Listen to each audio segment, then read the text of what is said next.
কাল ভ্যালেন্টাইন্স ডেতে একটু বেরিয়েছিলাম। দেবরাত আমাকে বলল 4টের সময় রেডি হয়ে থেকো, আমি তোমাকে এসে ঘোরাতে নিয়ে যাব। এদিকে রেডি হয়ে ওয়েট করছি আর ওদিকে ওর পাত্তা নেই। দেখো ওয়েট করতে করতে প্রায় সন্ধ্যাই হয়ে গেছে। তারপর কিন্তু আমি জামা চেঞ্জ করে নিয়েছি, কারণ রাতের বেলা কিন্তু ঠান্ডা লাগে। আর এখানে দেখো রোতাকে একটাই ঘোরার জায়গা তিলিয়ার লেকে, সেখানেই আমরা গিয়েছিলাম। আর মেনলি দেখো এই বাদরগুলোকে দেখার জন্যই কিন্তু আমি গিয়েছিলাম।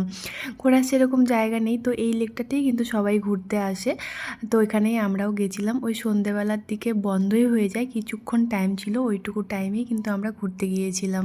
এই লেকের পাশে যে গাছগুলো আছে না, এই গাছগুলোতে প্রচুর বাদর থাকে। আমি যখন রোতাকে ফার্স্ট আসি, তো দেবরাত কিন্তু আমাকে এখানেই ঘোরাতে নিয়ে আসে।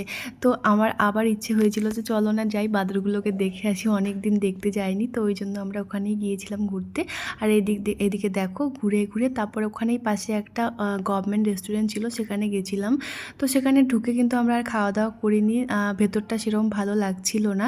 তো চলে এসেছি আমরা আবার নতুন একটা রেস্টুরেন্টে, মানে যেখানে আমরা সবসময় যাই সেখানেই চলে এসেছি। যেহেতু পরের দিন আবার শিবরাত্রি আছে, আমরা মন্দিরে পুজো দেবো ঠিক করেছি। তো আগের দিন কিন্তু আমরা ভেজই খেয়েছি, নন ভেজ আর কিছু খাইনি। তো এখানে দেখো পানির সেজুয়ানটা নিয়েছিলাম, এটা খেতে কিন্তু খুব টেস্টি ছিল।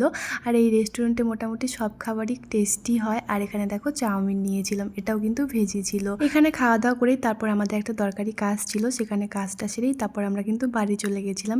তো আজকের মিনি ব্লগটা আমার কেমন লাগলো সবাই কিন্তু জানাবে। টাটা, ভালো থেকো সবাই।